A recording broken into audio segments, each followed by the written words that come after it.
Mr. President, your administration separated children. Garcia Luna has been charged. Joaquín Guzmán Loera.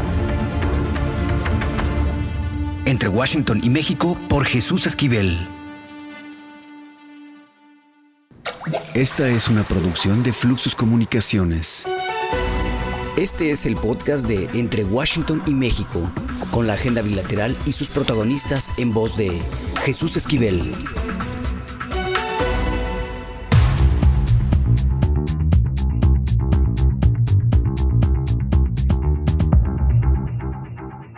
¿Qué óboles? Bienvenidos a Entre Washington y México, el podcast. La violencia y las desapariciones en México parecen ser la norma desde el sexenio de Felipe Calderón, cuando por su ansia de querer legitimizarse ante la sociedad mexicana, apoyando una guerra contra el narcotráfico sin pies ni cabeza con el financiamiento de Washington, pues abrió muchas brechas para que el crimen organizado se estableciera como terror en todos los rincones del país, pero sobre todo en la frontera norte. Y uno de esos estados más afectados fue Tamaulipas. Para hablar de las desapariciones y de un gran trabajo periodístico realizado y reflejado en un libro que se llama San Fernando, Última Parada, Viaje al Crimen Autorizado en Tamaulipas, cuento con la autora y colega de este gran trabajo, Marcela Turati. Marcela, gracias por aceptar la invitación aquí en Entre Washington y México. Hola, muchas gracias, Jesús, por esta invitación y por permitirme hablar con ustedes sobre mi trabajo.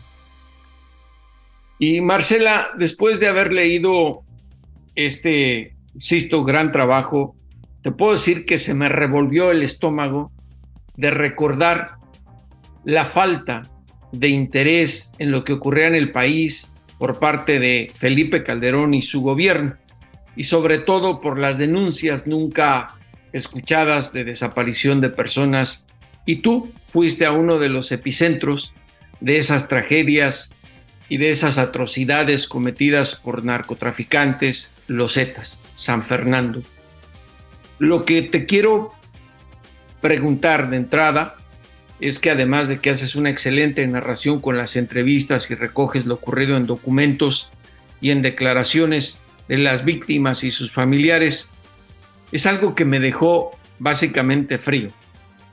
El que decían, si no pidieron dinero, no es secuestro cuando alguien buscaba a sus familiares, a sus hijos, a sus hermanos, a sus tíos, a quien fuera. Claro, sí. Justamente esa fue como una de las cosas que detuvo estas investigaciones y que causó problema, ¿no? Habrá que recordar que en San Fernando en 2011 y desde 2010, pues los autobuses de pasajeros eran detenidos antes de llegar a Estados Unidos en ese municipio, que es pues casi bisagra para llegar a McAllen, a Brownsville, a Matamoros, pues a Reynosa. Y ahí en esa parada diariamente los Zetas con policías municipales ayudaban, detenían gente, se la llevaban a brechas y bueno, ahí después se supo, eran asesinadas, se supo en 2011 cuando se encontraron estas fosas. Y las autoridades pues decían que eso, que no era secuestro porque nadie pidió rescate, pero por eso mismo no había forma o no había una figura legal, ¿no?, para investigarlas, y ahí se permitió que se fueran acumulando estas desapariciones, ¿no?, estas retenciones de personas que pues después supimos fueron asesinadas terriblemente a golpes, muchos de ellos, ¿no? Sí, sí. Y pues desaparecidas una vez, primero por los Zetas, ¿no? Pero después cuando fueron exhumadas de fosas, pues por ya las autoridades. desaparecidas por las autoridades para que no se hiciera ruido, para que esto no se supiera. Y pues fue una tragedia, doble tragedia para las familias. Y se da en el contexto en que los Zetas estaban bajando a las personas que viajaban en esos autobuses, meses después de lo ocurrido con los 72 migrantes, que fue cuando se puso el dedo en esa región, y no obstante, el gobierno se quedó básicamente paralizado. Claro, fue un gobierno de declaraciones, ¿no? O sea, de condena, porque fue un escándalo internacional lo del asesinato, la masacre de los 72 migrantes, que en esta investigación, pues lo que yo siento es que hubo una serie de masacres y que la de los 72 fue una más. El problema con los 72 es que a ellos no los pudieron enterrar rápidamente. Los mataron y de inmediato pues fueron descubiertos porque hubo un sobreviviente. Pero ahí en el libro se narra que incluso hubo antes otros migrantes asesinados. Se narra que había un cable de Estados Unidos diciendo que en ese municipio podría haber una fosa de 200 cuerpos de migrantes y que además pues era sistemático y masivo, ¿no? Y eso fue durante mucho tiempo, detener pasajeros de autobuses o automovilistas, quitarles su auto o bajar al camión entero a todos los jóvenes que venían de Centroamérica, de Michoacán, de Guanajuato, bueno, todos los del Bajío, como si fueran sospechosos de ser de la Contra, que era el cártel del Golfo que El estaba golpe, sí. pues en la frontera, y todos ellos, o sea, solo por tener un número que les parecía sospechosos, solo por venir en un camión equivocado, ¿no? Solo por Por eso, ser de Michoacán. exacto, por ser de Michoacán, por tener en el CURP eso, ser de estos lugares y pensar que son de la familia michoacana, entonces, solo por eso, pues ya tenía su condena a muerte, ¿no? Pero nadie detuvo, nadie previno. Nadie hizo Pasó. nada. Nadie hizo nada, pasó una, 10, 50 veces, no sabemos cuánta gente realmente estaba o sigue enterrada ahí, cuánta gente realmente fue asesinada, cuánta gente sigue desaparecida, Sí. a cuántos reclutaron, todo eso sigue siendo una incógnita. Porque además, como mencionaste, los cables del gobierno de Estados Unidos, pues estaba muy claro y está muy claro en tu investigación que conocían las autoridades de ambos países que esta ruta migrante estaba siempre vigilada por criminales, los halcones, que Sí, sabían quién entraba, quién salía, qué tipo de automóvil, y eso me parece que hace más grave la situación de impunidad que hay alrededor de todo esto que ocurrió. sí, todo el tiempo y los testimonios hablan, ¿no? Hablan de varias cosas, hablan de que en el camino había autoridades, ¿no? Que antes había retenes, antes de los Zetas, pasaban por retenes del ejército, que después de que bajaban a los hombres en Tamaulipas, en San Fernando, y los retenían, y los camiones iban solo con mujeres, con ancianos, con niños, ¿no? O a veces camiones enteros con puros pasajeros hombres, pues sin ningún pasajero, pasaban por otro tipo de retenes, eran detenidos por policías estatales o por gente de migración, incluso veían a gente de la Policía Federal que estaban ahí como, pues como dejando hacer, sabiendo lo que había pasado, sabiendo que estaban bajando a gente y a veces hasta preguntaban cínicamente a los choferes de los autobuses, como relata el testimonio de una mujer, ¿no? Que entrevisté, que decía, pues o sea, preguntaban al chofer, ahora cuántos te bajaron y lo Uh-huh. anotaban, ¿no? Entonces, y a las terminales de los autobuses llegaban los autobuses solo con maletas y sin pasajeros. Y estas Sí, maletas eso, se eso fueron que narras acumulando. de, eso que narras de ir a las terminales a buscar a las maletas para empezar, quienes perdieron a sus familiares, pues una búsqueda que no llevaba nada porque no tenían el apoyo de las autoridades, es escalofriante, Marcela.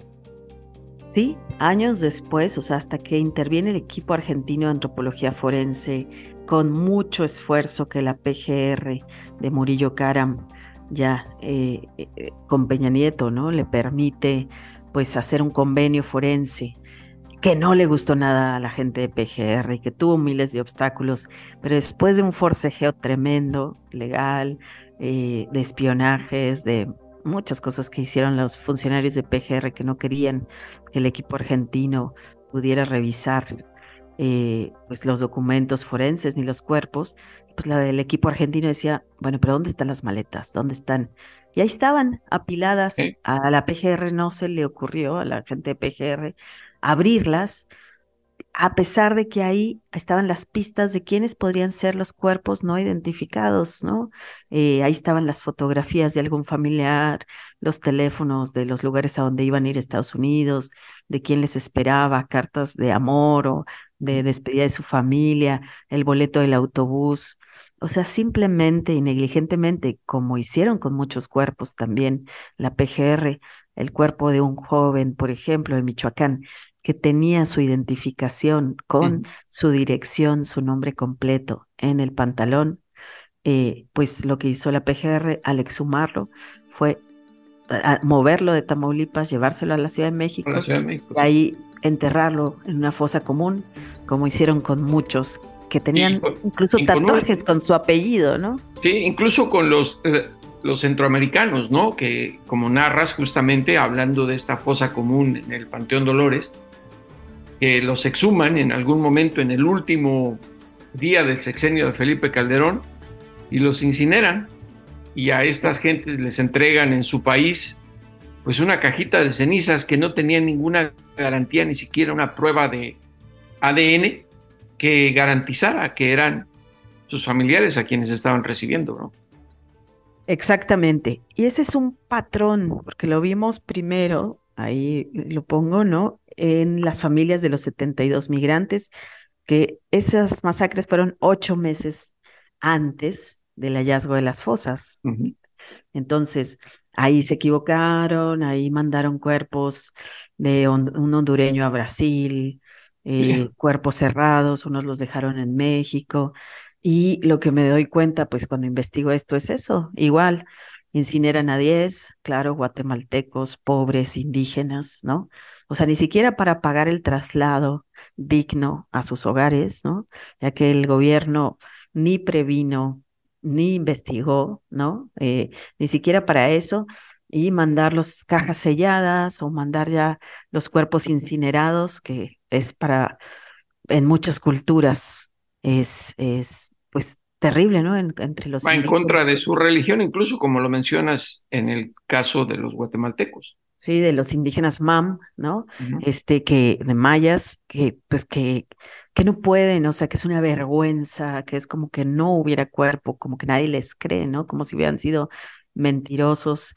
Y así, cadáveres que no tenían la cabeza, que se les perdió en el traslado, incinerados. Me acuerdo de una madre de Guanajuato que me dijo, mire, salieron mis 2 hijos de aquí, Sí. me los dieron en cenizas. Ajá, los hermanos gallegos.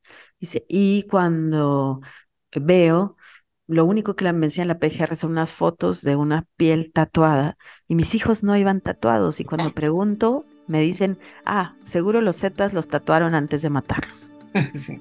Entonces, ese tipo de errores, que no son errores. Errores y descaro, ¿eh? Criminales, Descaro. esos son Sí. delitos, esos son delitos. Digo, qué tragedia el caso de esta señora, porque además cuentas en la entrevista que le haces que ella había recibido del norte así, de Estados Unidos, la ceniza de su marido, y ahora recibir algo que ni siquiera tenía garantía de que fueran sus hijos, bueno, forma parte de estas tragedias que tú narras perfectamente. Y bueno, una de las cosas que también me llamó la atención por esta omisión de las autoridades, pero una omisión determinada, porque ni siquiera fue porque no sabían, sino porque sabían y no hacían nada, en el caso de San Fernando, es la entrevista que le haces al panteonero, Marcela. Me parece que ese testimonio es esencial para entender esta gravísima falta del gobierno de esta enorme, enorme tragedia de San Fernando. Sí, el panteonero y las funerarias y en general, gente que exhumó.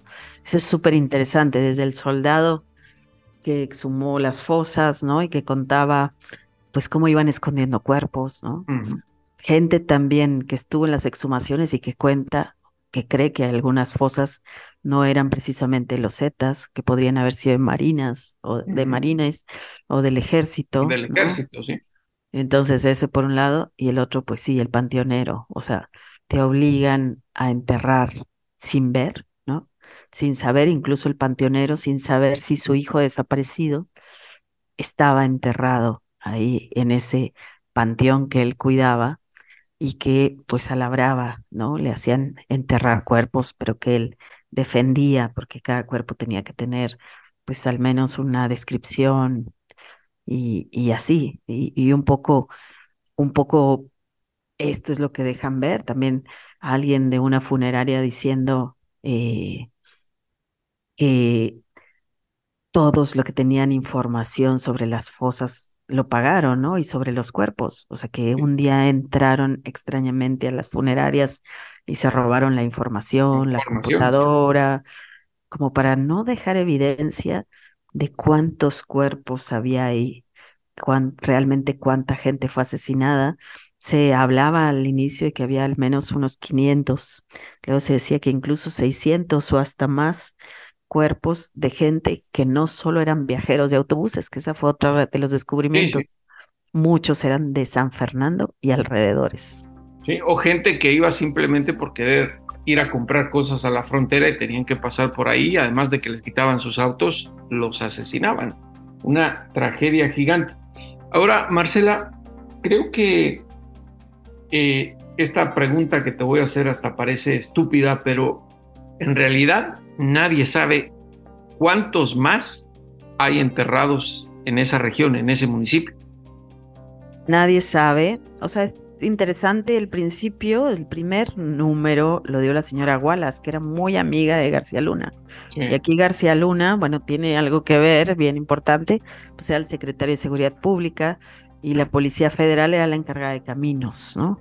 Había una policía, pues, que se encargaba de los caminos, lo que dicen en este capítulo o en esta parte donde hablo con los que gobernaban o los que recibían los oficios, o trato de explicar, ¿no? ¿Qué hacía el gobierno? ¿Qué hacían cuando les llegaban estas denuncias? Y bueno, pues ni migración, todo el mundo decía que no les tocaba, ni migración, ni comunicaciones, ni transportes, ni PGR, ni el Ministerio Público, ni los policías municipales, ni el presidente Nadie, todos se municipal. pasaban la bolita. Exacto, lo de siempre, ¿eh? Que eso sigue pasando, o sea, de que si es competencia estatal o si es federal, si es crimen Claro. organizado, pero la federal dice, pues es que no nos pusieron ninguna denuncia, el estatal dice, pues no nos tocaba, el municipio igual, o sea, de nadie vino y presentó denuncia, entonces esta bolita que se echan entre todos, pero bueno, pues es claro que pues la seguridad en las carreteras tocaba en ese entonces, bueno, a la Policía Federal. Federal. Y pues sabemos hoy que García Luna, bueno, está en la cárcel, ¿no? En Sí. Estados Unidos. Y Esperando pues que condena. fue una farsa su lucha contra las drogas, ¿no? Y además la narcocorrupción, ¿no? Porque me parece hasta descarada la manera en que el expresidente municipal de San Fernando, en la entrevista que le haces, te dice que él no se dio cuenta de nada cuando narras perfectamente en testimonio de sanfernandenses y que todo el mundo veía incluso cuando los bajaban a plena mañana de los autobuses y cómo se movían dentro de San Fernando los integrantes de los Zetas en camionetas armados y imponían sus leyes y toque de queda, ¿no? Sí, a 10 cuadras de la presidencia municipal era donde bajaban diariamente. Es que no fue un día, ni dos, ni tres, como decía el gobierno federal. Fueron semanas, fue mucho tiempo, o sea, fueron meses, a veces cuando se descararon, que ya fue en casi Semana Santa de 2011, que fue cuando se descubren las fosas y que creemos, o mi hipótesis sí es porque bajaron a un ciudadano mexicano estadounidense, ¿no? México-americano. Sí. Entonces, pues cuando el FBI recibe reportes de que no habían llegado en ese entonces buscaban a dos estadounidenses, pues se activa y empiezan a buscar y, sorpresa, encuentran 200 cadáveres en fosas, aunque dejan, o sea, lo que se sabe es que dejan de excavar. Era tanta la prensa que había llegado, había tanta presión y Tamaulipas, lo que hablan, narran los cables estadounidenses es que los funcionarios querían tapar la violencia porque no querían que se espantara el turismo para Semana Santa, ¿no? Eso de banalidad. Entonces, mejor dispersar, distraer, llevarse los cadáveres a otro sitio, enterrarlos rápido y dejar de excavar. Entonces, y el presidente municipal, pues sí, decía que él no sabía, aunque tengo el testimonio ahí de un policía que decía, yo pasaba las llamadas de la gente que estaba buscando a su familiar, ahí llamadas al 911, ¿no? Diciendo, ojo, mi familiar no llegó. Hay muchas en el expediente, ¿no? Sí.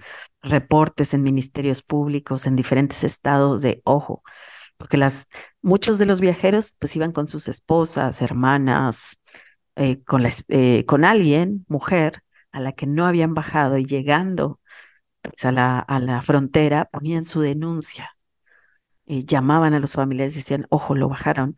Entonces había denuncias por todo el país y ni eso hizo que operara ningún filtro, ninguna alerta, ninguna decir, oigan, estas carreteras son intransitables, ningún ir a buscar, ¿no? A todos estos viajeros, sino operó el silencio, el silenciamiento, que la prensa no escriba nada, que las compañías de autobuses no digan nada y que sigan las corridas de autobuses y como si nada y los viajeros que van a la frontera, pues que sigan pasando a riesgo de muerte, ¿no? Ahora, Marcela, te quiero hacer una última pregunta porque se nos termina el tiempo, que me parece se aplica también a la realidad. Estamos hablando de 2010, 2011, caso muy grave de desaparecidos que has documentado perfectamente, pero han pasado ya casi 2 sexenios, estamos en el quinto de Andrés Manuel López Obrador, y hay una frase que creo se puede aplicar en estos momentos en el caso de desaparecidos, que dice, si buscaran vivos, podrían encontrarlos, así como buscan narcofosas. Vivimos en un país de grandes desaparecidos, Marcelo. Vivimos en un país, sí, de una tragedia humanitaria de dimensiones desproporcionadas por desapariciones, donde las autoridades, en vez de poner empeño en que no siga desapareciendo personas y en identificar los cuerpos que ya han sido exhumados, ¿no? Encontrados en fosas, se pone todo el empeño en que no se hable mal en el extranjero de México, en ocultar la violencia y en ocultar los cuerpos del delito, ocultar las fosas, ocultar los cuerpos no identificados y desaparecer a los desaparecidos, así como perseguir a quienes están investigando, sean madres buscadoras, no sé, cualquier persona, o sea, los de la funeraria era muy claro, de diferentes niveles, la gente que tenía información de esos casos, pues mejor que no la tuviera, porque era una persecución. En vez de usar las baterías y todo el sistema para encontrar gente desaparecida, se usa al revés, para ocultar. Marcela Turati, gracias por esta plática entre Washington y México y sobre todo, gracias por tu trabajo.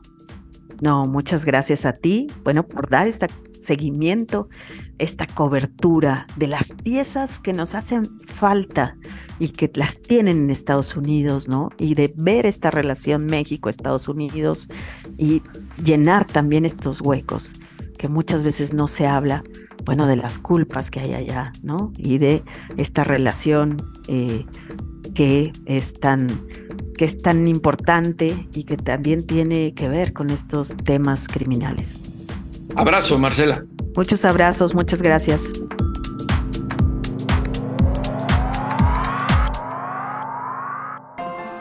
Lo importante es leer, con Fernanda Álvarez. Aquí en Entre Washington y México los libros son esenciales, lo mismo que la presencia de Fernanda Álvarez con sus atinadas recomendaciones de lectura. Fer, ¿qué nos tienes esta semana? Hola, querido Jesús, qué gusto estar otra vez contigo, con todos los que nos escuchan para recomendar libros que siempre pues es una alegría. Y vengo con una propuesta de un libro que me gusta mucho porque ellas como autoras me encantan por su forma de ver la vida, por su forma de acercarse a la identidad o a la construcción de la identidad, al cuerpo. de los otros, por llamarlo de alguna manera, me gusta muchísimo. Y me refiero a Claudia de la Garza y Heréndira Derbez, que traen nuevo libro. Les hablé en su momento de No son micro, machismos cotidianos, que justo lo que ellas hacían era recopilar distintos casos en los cuales este machismo se visibilizaba y al visibilizarlo nos permite ser conscientes pues de que existe, ¿no? Y de qué manera, siendo conscientes, pues podríamos ir erradicando esos machismos cotidianos. Y ahora traen este otro título que me emociona mucho, como te comentaba, igual con ilustraciones de Heréndira Derbez, en el cual plantean, se titula Mapas Corporales, y plantean un recorrido por las distintas partes del cuerpo, hablamos de geografías del cuerpo y de qué manera cada una de estas partes que ellas mencionan, ya sea en distintas culturas o en distintas épocas, han tenido arquetipos o prejuicios o estereotipos que los han puesto en lugares distintos, ¿no? O sea, pienso en la forma de la nariz o pienso en las orejas, lo que significa, en el pelo, ¿no? Dependiendo desde dónde se mire, tiene injerencia distinta también en esta construcción social de la que les comentaba al principio, de la que te comentaba al principio. Y con todas las partes del cuerpo sucede igual, ¿no? Las más y las menos visibles, pues es una manera también de construir estos, pues sí, justo prejuicios, ¿no? Que nos mantienen al margen del otro, que nos sitúan en una posición equivocada para estar lado a lado, ¿no?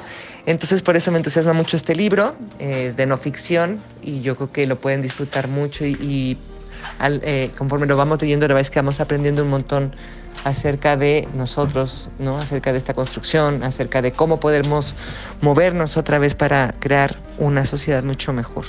¿Y cuál es ese segundo libro que nos recomiendas? Es una novela de Beatriz Rivas. Ella, como sabes, pues ha publicado muchas novelas con Alfaguara. Esta nueva novela de Beatriz Rivas sitúa dos vidas paralelas. Por un lado está Anne Pinjot y por otro lado está Juliette Drouet. Anne Pinjot no sé si está como en la mano de todos, yo por supuesto no sabía, pero ella fue amante durante muchos años de Mitterrand, que fue este presidente francés, pues que hizo un montón de cosas en su momento favorables para la sociedad francesa. Y por otro lado, Juliette Drouet fue justo amante de Víctor Hugo. Entonces lo que hace Beatriz Rivas es poner en paralelo estas dos vidas de mujeres que estuvieron detrás de estos hombres, ¿no? Donde ellos se acabaron realizando, donde también hay muchos cruces muy curiosos entre ellos. Es decir, Víctor Hugo siempre quiso ser político y acabó siendo escritor, mientras que Mitterrand siempre quiso ser escritor y acabó siendo político, pero al final de cuentas intervinieron o tuvieron mucha injerencia en estos nuevos formas en estas nuevas formas de ver la política francesa, ¿no? Y la sociedad francesa y de luchas distintas, ¿no? Y por otro lado, estas dos mujeres, tanto Anne como Juliette, pues cómo existieron, cómo sobrellevaron, cómo se plantearon el amor, ¿no? Porque fueron dos mujeres también poderosas desde un punto de vista distinto, ¿no? Es decir, Anne fue curadora del Museo d'Orsay durante muchos años, obviamente tuvo una vida propia, tuvieron una hija en común con Mitterrand, y esta Juliette estuvo mucho detrás de Víctor Hugo, pero también corrigió sus manuscritos y también lo salvó muchas veces de ser asesinado. Entonces, ¿de qué manera estas mujeres son capaces de amar a ese punto, ¿no? Yo sí mientras lo leía era como esa pregunta, pues, que me parece muy poderosa, ¿no? Y sobre todo pensando en el siglo XXI, si todavía hoy podríamos ser capaces de amar de esa manera, ¿no? Y la verdad es que no lo sé. No tengo esa respuesta, ¿no? Como de entrega absoluta hacia el otro, hacia la otra. Yo no sé si justo en este siglo XXI estamos dispuestos a hacerlos, querido Jesús. Ya lo saben, lo más importante es leer con Fernanda Álvarez aquí, en Entre Washington y México, cada semana. Un beso, Fer. Pues muchas gracias, querido Jesús, como siempre, pues es un gustazo compartir lecturas contigo, con todos los que nos escuchan, y pues gracias otra vez. Y bueno, a los criminales y a los políticos, ya lo saben, por favor, devuélvanos a ese México que nos arrebataron. Hasta la próxima. Aquí en Entre Washington y México, el podcast.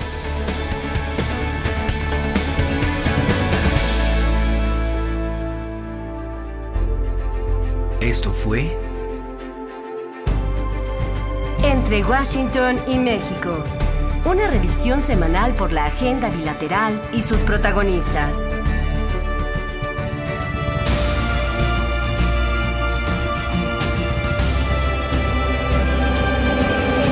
Washington y México. Esta es una producción de Fluxus Comunicaciones.